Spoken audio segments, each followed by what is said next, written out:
Hello students, welcome to Swami Vivekanand Institute. My name is Shaheen and in this lecture video we are going to discuss another part of marketing management, that is distribution decision. Now इससे previous lecture video में हम लोगों ने marketing के बहुत ही important aspects को syllabus को discuss किया है with the detailing. syllabus के अंदर कौन कौन से important points हैं और UGC NET exam paper 2 के point of view से कौन कौन से पॉइंट्स उसमें फ्रेम हो सकते हैं. नाउ डिस्ट्रीब्यूशन डिसीजन से भी जो ऊपर टर्म है that is supply chain management. अच्छा, सप्लाई चेन मैनेजमेंट क्या होता है? सप्लाई चेन मैनेजमेंट, इसके बारे में हम लोग डिस्कशन करने वाले हैं.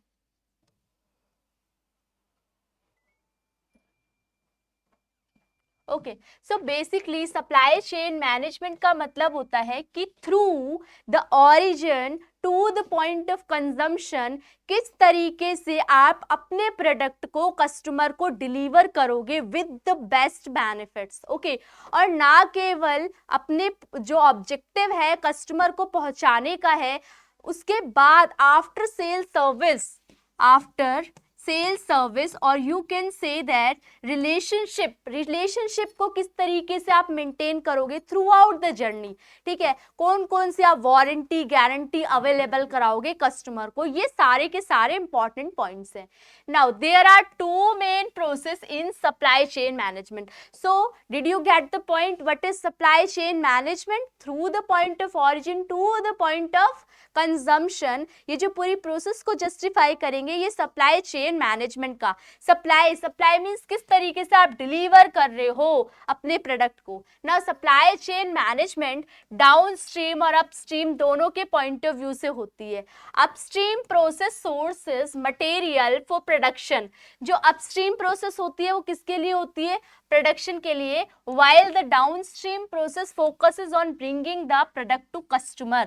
ठीक है, तो इसका क्या मतलब है कि जो अपस्ट्रीम वाली प्रोसेस है ये प्रोडक्शन तक रॉ मटेरियल से उसको मैन्युफैक्चरिंग करने से लेके work in progress trade receivable यहाँ तक की होती है जब तक प्रोडक्ट बन नहीं जाता.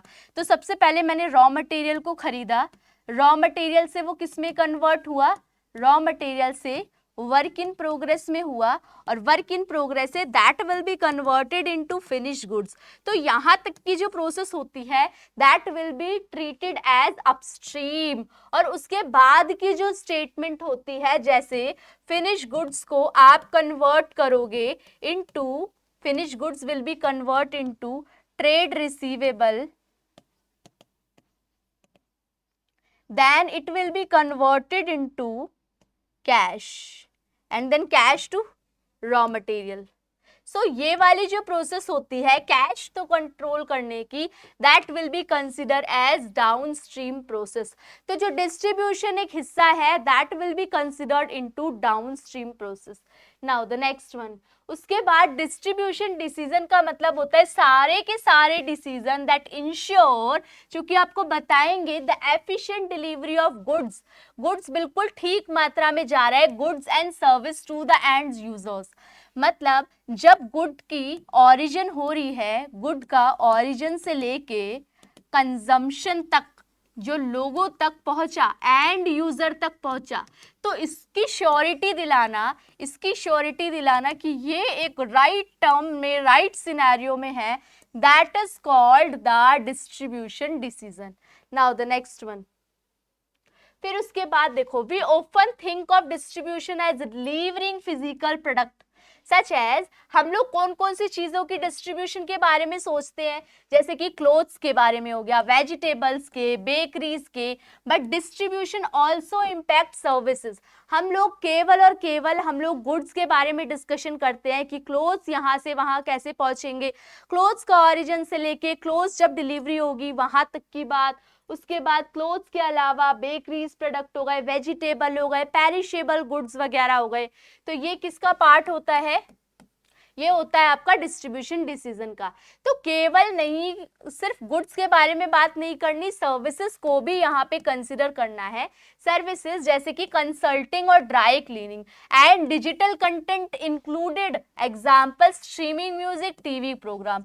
तो बेसिकली यहाँ पे कहने का क्या मतलब है कि not only the goods but also the services, but also the services, the digital content also will be delivered in distribution decision. Now while online distribution में brings company the opportunity to reach more people, जो distribution होता है इसके अंदर companies opportunity करती है, लोगों तक पहुंचती है, reach more people. It faces many same issues as offline distribution.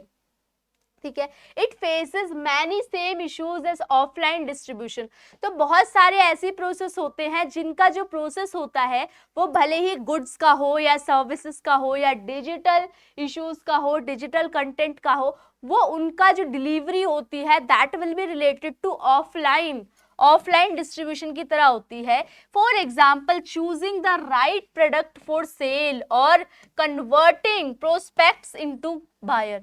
क्या बोल रहे हैं? चूजिंग द राइट प्रोडक्ट, बिल्कुल सही प्रोडक्ट को चूज करना सेल्स के लिए, और कन्वर्टिंग जो आप पोटेंशियल कस्टमर हैं इनटू द एक्चुअल कस्टमर, ये भी डिलीवरी का एक पार्ट होता है, डिस्ट्रीब्यूशन का एक पार्ट होता है। Now one major distribution decision is, क्या मेजर डिसीजन होता है इसमें? Choosing distribution channel. सबसे इंपॉर्टेंट इसमें क्या है कि आप किस टाइप का डिस्ट्रीब्यूशन चैनल को चूज करते हो।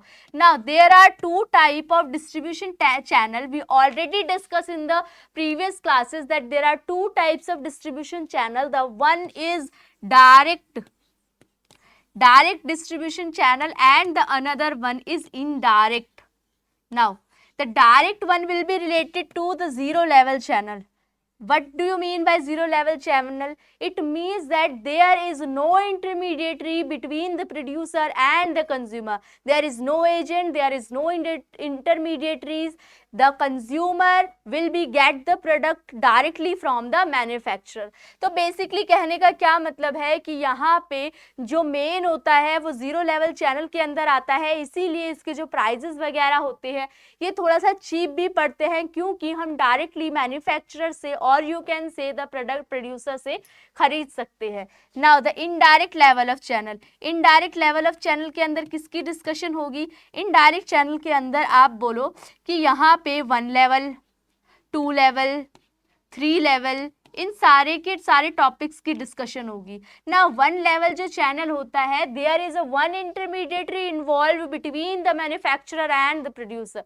तो मैन्युफैक्चरर और प्रोड्यूसर के बीच में एक इंटरमीडिएटरी इन्वॉल्व है, ठीक है, तो इसको बोलेंगे आप इनडायरेक्ट लेवल ऑफ चैनल, ठीक है। 1 और 2 के अंदर 2 इंटरमीडिएटरी। अब यहाँ पे 1 वाला कौन सा हो सकता है? एजेंट, जिसमें मैंने इंश्योरेंस का एग्जांपल दिया था कि इंश्योरेंस मैन्युफैक्चरर कंपनी जो इंश्योरेंस सर्विस प्रोवाइड कर रही है वो वाली कंपनी टू द कंज्यूमर, जो कंज्यूमर उस इंश्योरेंस को टेक आउट कर रहा है, वो दोनों के बीच में एक एजेंट रोल प्ले करता है जो कंज्यूमर को पूरा प्रोडक्ट के बारे में, पूरी सर्विस के बारे में आपको बताता है।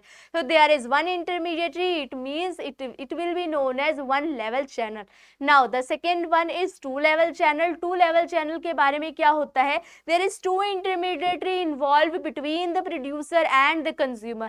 Producer और consumer के बीच में 2 intermediary involved है, ये कोई भी हो सकता है, wholesaler और you can say retailer, ठीक है। जहाँ पे प्रोड्यूसर ने इस प्रोडक्ट को मैन्युफैक्चर किया, उसके बाद उसने किसको दे दिया? होलसेलर को, और होलसेलर बल्क क्वांटिटी में वो रिटेलर को देगा, रिटेलर फिर उसे स्मॉल क्वांटिटी में कंज्यूमर तक पहुंचाएगा, जिसके जो प्राइसेस होते हैं वो ज्यादा होते हैं।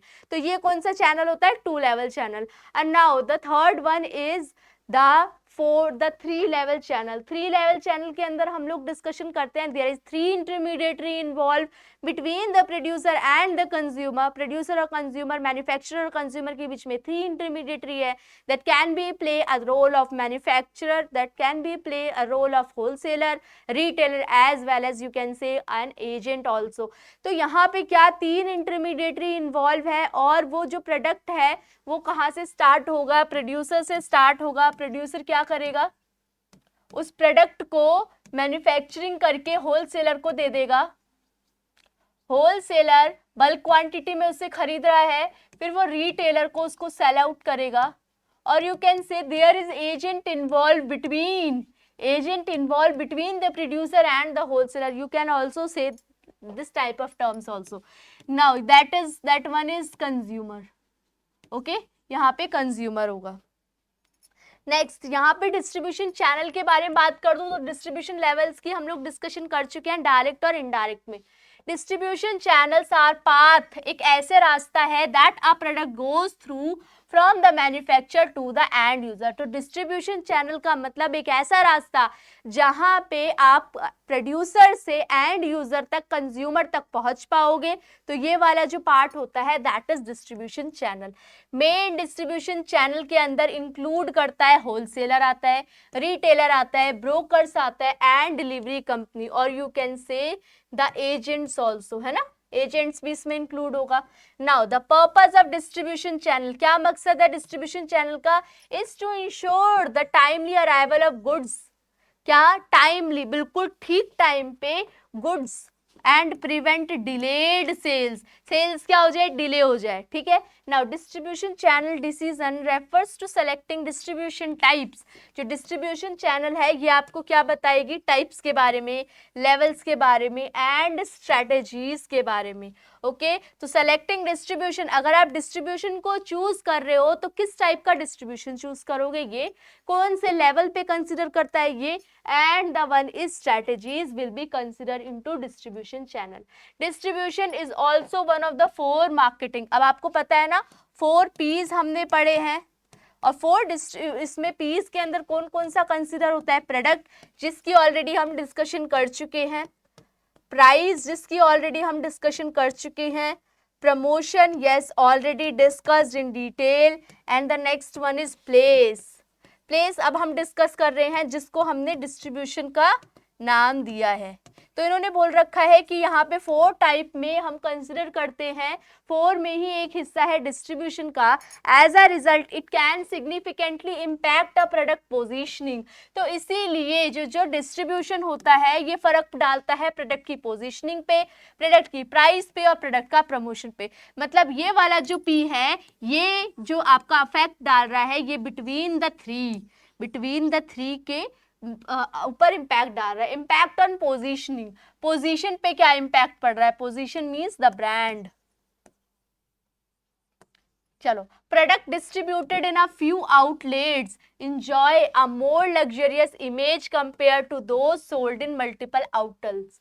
क्या बोल रखा है, क्या इम्पैक्ट है पोजीशनिंग के ऊपर कि जो प्रोडक्ट डिस्ट्रीब्यूट किया जाता है कुछ आउटलेट में वो ज्यादा लग्जरियस इमेज, क्योंकि हम देखते हैं कि जो प्रोडक्ट हर जगह अवेलेबल है उसकी इतनी डिमांड नहीं होती as compare to a particular place पे। जब वो ज्यादा अवेलेबल होगा तो उसको लग्जरियस माना जाएगा और उस पर्टिकुलर प्रोडक्ट के लिए लोग वहां विजिट करेंगे ज्यादा।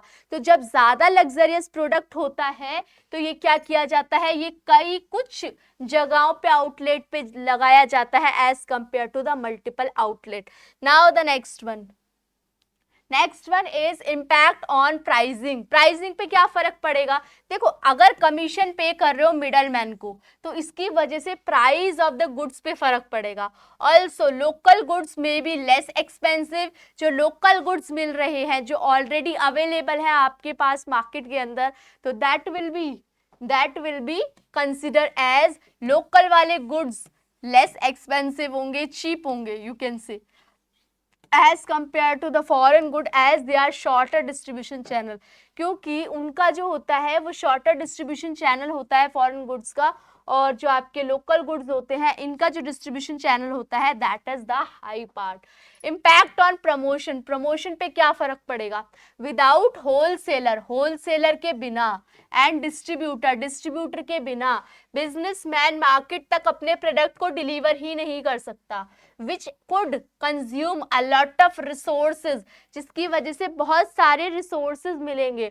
On the other hand outsourcing take to a third party distributor allow the firm to a wider market with less effort. क्या बोल रखा है कि अगर प्रमोशन की बात करूं तो होलसेलर और डिस्ट्रीब्यूटर यहाँ पे इंपॉर्टेंट रोल प्ले कर रहे हैं। तो होलसेलर और रिटेलर के बिना आप क्या कर सकते हो? मार्केट में अपने प्रोडक्ट को लॉन्च नहीं कर सकते, लोगों तक अपना प्रोडक्ट नहीं पहुंचा सकते। तो ये क्या हो जाएंगे? इंपॉर्टेंट फैक्टर यहाँ पे रोल प्ले करेंगे, प्रमोशन का यहाँ पे इंपॉर्टेंट रोल प्ले हो जाएगा। नाउ इंटरनेशनल डिस्ट्रीब्यूशन डिसीजन, बाकी सारी चीज सेम है। When the distribution channel crosses the national boundaries is known as international distribution channel.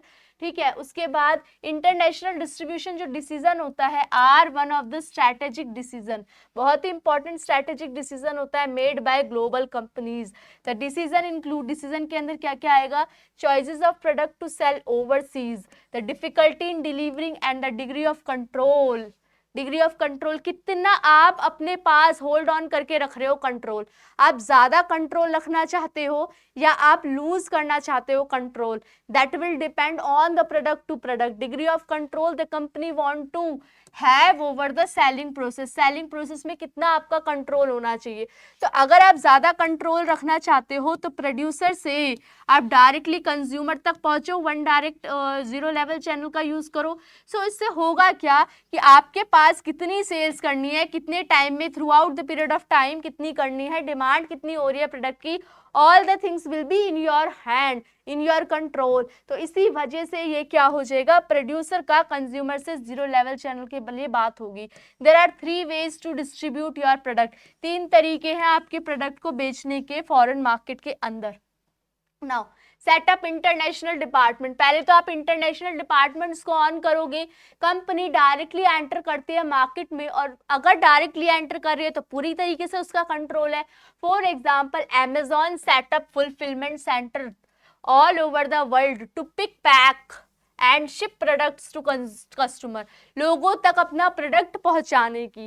Now the next one is partner with distribution, partner distributors के साथ आप partner बन जाओ। This strategy involves getting export companies to sell your product, क्या कर रहे हैं? Export company को अपना प्रोडक्ट सेल करने के लिए दे रहे हैं overseas, so that you don't have to worry, आप उसके बारे में ना सोचो about shipping and complex procedure. तो ये क्या है? आप पार्टनर बन गए ना उस प्रोडक्ट के, तो आप क्या करोगे? आराम से उस टॉपिक को अच्छे से कंसीडर करोगे about shipping and complex procedure.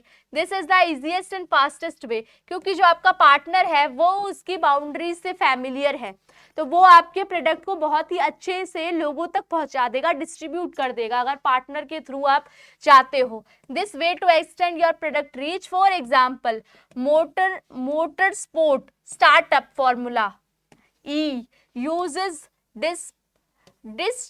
post DHL to transport race car, batteries, charging units and media equipment to urban areas, मतलब उनकी जिम्मेदारी थी कि वो अर्बन एरियाज में पूरे के पूरे वर्ल्ड में इसको फैला दे। स्पोर्ट्स कार की बात कर रही हैं, तो ये पार्टनर्स के थ्रू करते हैं। Next one is cell your product online, आप ऐसा भी कर सकते हो कि आप अपना प्रोडक्ट किसको बेचो? ऑनलाइन मार्केट के अंदर बेचो। तो this strategy involves using the internet, इसमें कौन सा यूज हो रहा है? इंटरनेट यूज हो रहा है to sell your product, product को बेचने के लिए all over the world. However you may still need to partner, आपको क्या जरूरत है? पार्टनर विद लोकल डिस्ट्रीब्यूटर, क्योंकि उन लोगों को ऑलरेडी पता है कि कौन कौन से ऐसे फीचर्स हैं जो कि एक प्रोडक्ट में होने चाहिए, ताकि वो लोकल मार्केट में, आपको अमेरिका की कोई लोकल मार्केट के बारे में नहीं पता ना, तो आपको उसको पार्टनर ढूंढना पड़ेगा और फिर आपको वो इंटरनेशनल डिस्ट्रीब्यूशन डिसीजन उससे रिलेटेड लेना पड़ेगा।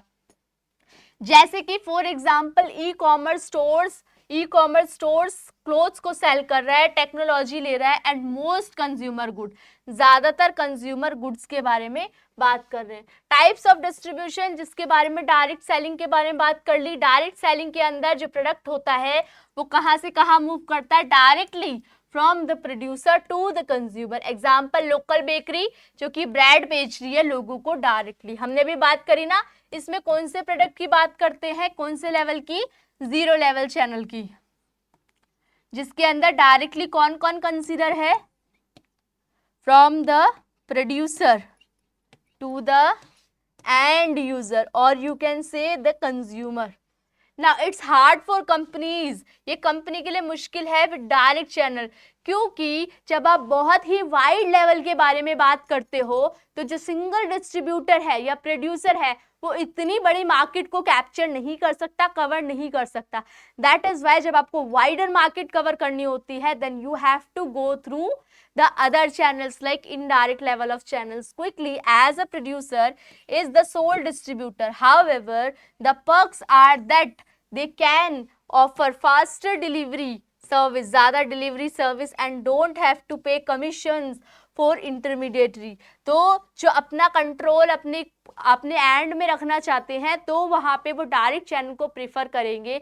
प्रॉफिट को डिस्ट्रीब्यूट नहीं करना चाहते तब भी वो डायरेक्ट लेवल चैनल के बारे में, डायरेक्ट लेवल सेलिंग के बारे में बात करेंगे। Now the next one is indirect selling. Indirect selling में क्या होता है, डिस्ट्रीब्यूशन चैनल के अंदर products are delivered by intermediaries, intermediary के द्वारा डिलीवर किया जाता है। और इनडायरेक्ट के अंदर ही कितने कंसिडर करे हैं हमने, one level channel, 2 level channel, 3 level channel. These intermediary can be, ये कौन कौन हो सकते हैं, बिटवीन होलसेलर, रिटेलर और ब्रोकर्स, ये बारे में बात करी ना अभी हम लोगों ने डिटेल में। और यू कैन से agent also. An example is a chocolate maker distributing chocolates in groceries store. तो वो मैन्युफैक्चरिंग कहीं और हो रही है, मैन्युफैक्चरिंग के बाद होलसेलर के पास पहुंच रही है, होलसेलर के बाद रिटेलर के पास, और रिटेलर के बाद वो ब्रोकर के थ्रू लोगों तक पहुंच रही है ना। इनडायरेक्ट डिस्ट्रीब्यूशन जो है वो वाइड कस्टमर की रीच को कंसिडर करता है, जबकि डायरेक्ट जो सेलिंग है वो स्मॉल या यू कैन से नैरो अप्रोच को कंसिडर करती है, while saving the producer a lot of time and effort in distribution. However, manufacturer will have less control. Manufacturer का कितना कंट्रोल होता है, कम कंट्रोल होता है over the selling process, selling process में उसका कंट्रोल कम होता है, एंड मस्ट स्प्लिट, और उसको कमीशंस देना पड़ता है इंटरमीडियरी को। तो वहां पे जो प्राइस हो जाते हैं that will be a high. जैसे कि प्रोड्यूसर ने या जो यू कैन से मैन्युफैक्चरर ने होलसेलर को एक प्रोडक्ट की कॉस्ट 10 रुपीज़ की थी, इसने इसको मार्जिन जोड़ के 12 का बेच दिया, होलसेलर ने रिटेलर को बेचा 15 का, रिटेलर फिर इसको एजेंट को बेच रहा है सपोज 20 का, और फिर ये एजेंट से कंज्यूमर को जा रहा है तो ये जा रहा है 30 का। तो at that moment of time यहाँ पे क्या होता है, जो प्राइसेस होते हैं वो बहुत ज़्यादा हो जाते हैं, ठीक है। तो ये वाला आ जाता है आपका इनडायरेक्ट लेवल ऑफ सेलिंग का। ड्यूअल डिस्ट्रीब्यूशन, ड्यूअल डिस्ट्रीब्यूशन समझो, dual distribution is the combined strategy जिसमें दोनों को इंक्लूड किया जाता है, डायरेक्ट सेलिंग और selling through intermediatory. Means dual distribution involves direct plus indirect, direct level as well as indirect level. An example, इसका example है M&M chocolate which can be purchased, जो कि दोनों जगह पे परचेज किया जाता है, M&M own stores and retailers like supermarket, department stores, gas station etcetera. इसके एग्जाम्पल्स हैं जिसके अंदर दोनों टाइप के कंसिडर किया जाता है, दोनों टाइप की सेलिंग को। नाउ रिवर्स चैनल डिस्ट्रीब्यूशन, यहाँ पे हम मतलब जो कंज्यूमर है वो किस तक पहुंच रहा है, मैन्युफैक्चरर तक। अभी उल्टा था, अभी क्या चल रहा था कि मैन्युफैक्चरर जो प्रोडक्ट बना रहा है वहां से प्रोडक्ट पहुंच रहा है टू द कंज्यूमर, है ना। अब यहाँ पे क्या है, बिल्कुल उल्टा है, कंज्यूमर। जैसे कि बोटल्स वगैरह देखियो, बोटल्स लोग यूज करते हैं, पहले क्या होता है बोटल्स वगैरह है जैसे कि डिफरेंट डिफरेंट कंपनीज की है, कोल्ड ड्रिंक हम कंज्यूम करते हैं तो वो डिफरेंट डिफरेंट कंजम्पशन की हम लोग तक पहुंचती है। उसके बाद वो जो उसकी कैंस या बोटल्स बच जाती है वो दोबारा से किसके पास पहुंचती है, मैन्युफैक्चरर के पास। Reverse channel distribution is the channel where product, जहां प्रोडक्ट फ्लो करता है, flow from consumers back to retailers, consumer वापस जाता है रिटेलर के पास एंड मैन्युफैक्चरर। एग्जाम्पल्स क्या बोल रखा है, रिवर्स चैनल इंक्लूड कंटेनर, इसमें कंटेनर एग्जाम्पल बोटल्स का, वाइन का, ग्लासेस का, wine glasses being return to the store after use करने के बाद, फॉल्टी प्रोडक्ट बीइंग रिकॉल्ड, और फॉल्टी प्रोडक्ट को दोबारा से मैन्युफैक्चर किया जाता है, विड्रॉन फ्रॉम द मार्केट, और जो फॉल्टी होता है उसको मार्केट से ही आउट कर दिया जाता है। Now the distribution decision strategy, अभी हम लोगों ने क्या क्या पढ़ लिया, डिस्ट्रीब्यूशन डिसीजन किसको कहते हैं, सप्लाई चेन मैनेजमेंट में अपवर्ड और डाउनवर्ड डायरेक्शन, उसके बाद डिस्ट्रीब्यूशन कितने टाइप का होता है, कितने लेवल्स की बात करते हैं, उसके अंदर चैनल में क्या क्या कंसिडर किया जाता है। नाउ अब बात करते हैं आपकी स्ट्रैटेजी के ऊपर। इंटेंसिव डिस्ट्रीब्यूशन, सबसे पहले इंटेंसिव डिस्ट्रीब्यूशन के बारे में बात करेंगे। Intensive distribution channel is used for distributing common consumer goods, जहां पे कॉमन गुड्स के बारे में बात करी जाती है जो कि आपके हाईली डिफरेंशिएटेड प्रोडक्ट नहीं होते, that will be your you can say homogeneous type of goods.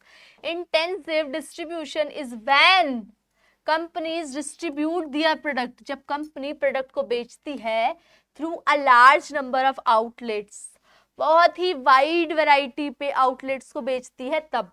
Intensive distribution works well, intensive distribution अच्छे से काम करता है फॉर मास प्रोडक्शन, बहुत ही लार्ज लेवल पे, एंड चीप कॉस्ट प्रोडक्ट, क्योंकि ये कौन से टाइप के प्रोडक्ट है, होमोजीनियस टाइप के प्रोडक्ट, इनमें कुछ डिफरेंशिएशन नहीं है, जैसे कि मिल्क हो गया, मीट हो गया, क्लोथ्स हो गए या कॉस्मेटिक्स हो गए।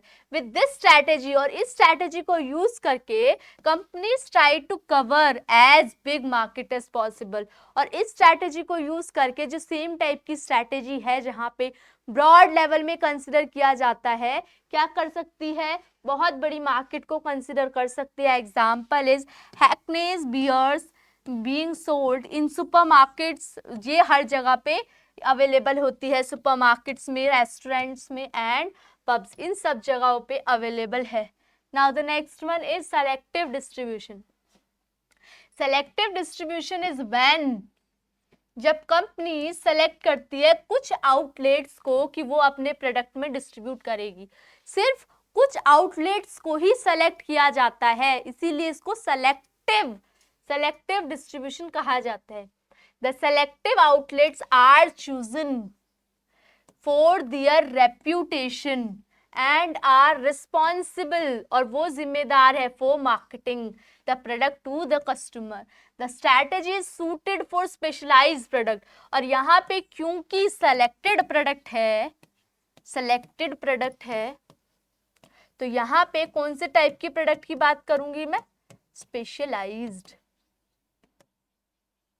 specialized product.